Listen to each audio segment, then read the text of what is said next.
It's been days since the U.S. government officially went into shutdown, and the effects are now being felt across the nation.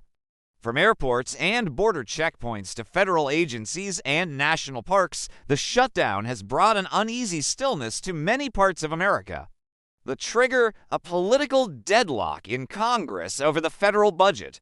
Lawmakers failed to reach an agreement on funding levels for government agencies before the deadline, forcing a partial shutdown of federal operations. At first, it sounded like just another Washington standoff, political theater that would soon pass. But now, ordinary Americans are beginning to feel the consequences in very real ways. One of the most visible impacts is at airports across the United States. The Federal Aviation Administration, FAA, has been forced to scale down operations as thousands of employees, including safety inspectors, air traffic controllers, and administrative staff, face furloughs or are working without pay. At major airports like Atlanta, Chicago, New York, and Los Angeles, passengers are reporting massive delays, canceled flights, and increased wait times at security checkpoints. Travelers describe scenes of confusion. Lines at TSA checkpoints stretch for hundreds of feet as many security officers call in sick or simply can't afford to keep showing up without pay.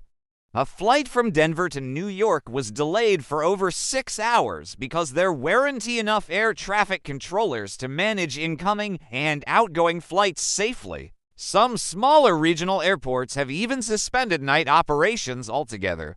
Experts warn that if the shutdown continues, flight safety could become a serious concern. Aviation analyst Robert Manning told reporters, "You can't run an aviation system on goodwill. Controllers and inspectors need to be focused, rested, and paid. Every hour this shutdown continues, the risk goes up for millions of travelers. What used to be a simple trip to see family, attend meetings, or start a vacation has now turned into a test of patience and uncertainty. Beyond the airports, the shutdown is rippling through nearly every corner of government. The Internal Revenue Service has furloughed more than half of its staff, delaying tax refunds and audits. At the Department of Housing and Urban Development, support for housing assistance programs has stalled, leaving thousands of families unsure about their rent payments. The Food and Drug Administration has paused some of its food safety inspections. The Environmental Protection Agency has stopped enforcing certain pollution controls. Even the National Weather Service reports that forecasting accuracy is suffering because some of its staff are off duty. And across America's national parks and monuments, scenes of neglect are growing. Trash piles up, restrooms are closed, trails go unmonitored. Tourists continue to visit, but without park rangers or maintenance crews, the beauty of these sites is fading under the weight of inattention.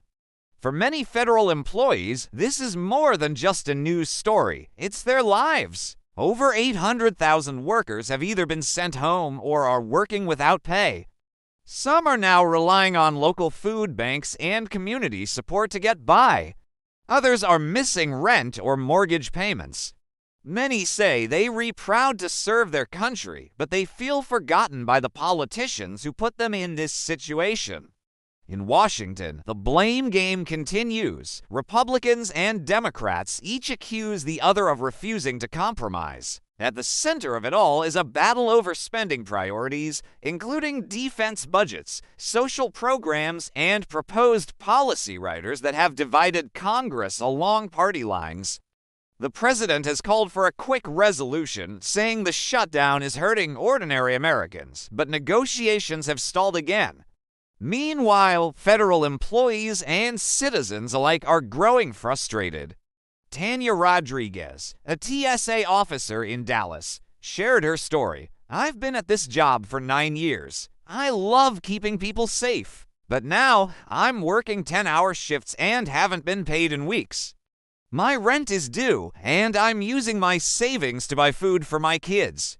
We deserve better." Across the country, stories like Tanya's are echoing. A single mother in Virginia, a Coast Guard officer in Florida, a park ranger in Arizona, all facing the same question: how long can we hold on?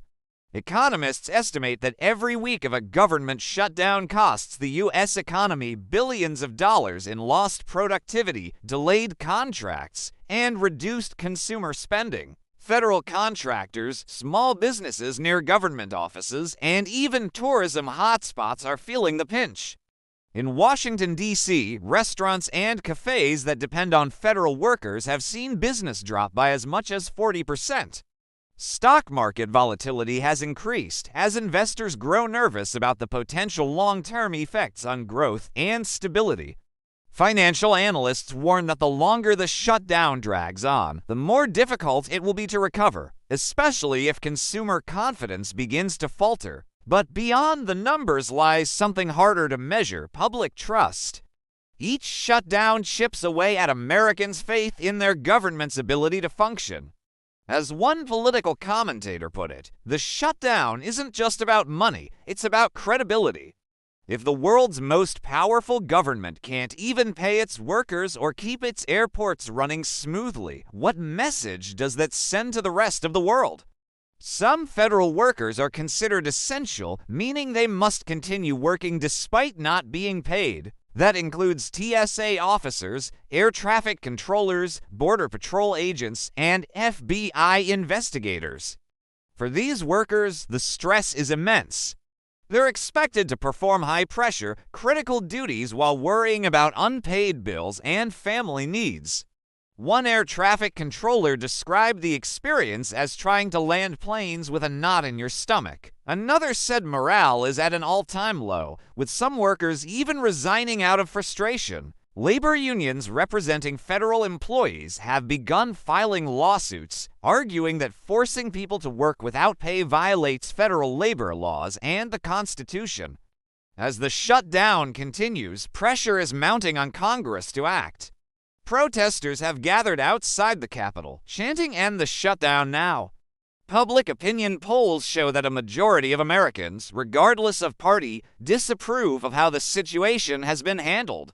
But so far, there's little sign of progress. Some lawmakers have proposed short-term funding measures to reopen key agencies like the FAA and TSA, but others insist on a full budget deal before reopening anything.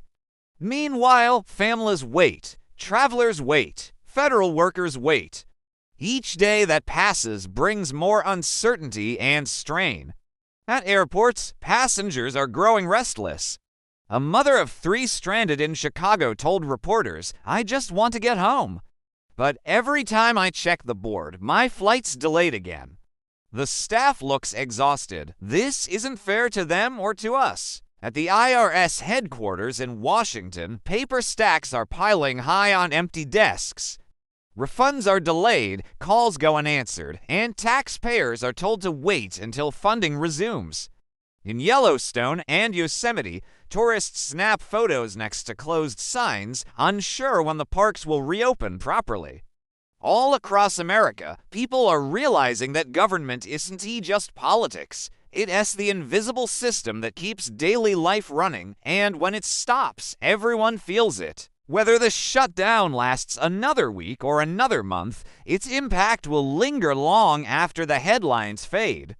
Missed paychecks, flight delays, closed parks. These are the surface symptoms of a deeper issue: political gridlock that's eroding the foundation of public trust. Experts warn that even when the government reopens, it will take months for agencies to catch up on backlogs, restore funding, and rebuild morale among workers. For now, the United States faces a sobering reality: a nation divided, a workforce strained, and a government at a standstill. And for millions of Americans, from travelers stuck in airports to families waiting on benefits, this isn't just a shutdown. It's a shutdown of hope, stability, and faith in the system meant to serve them.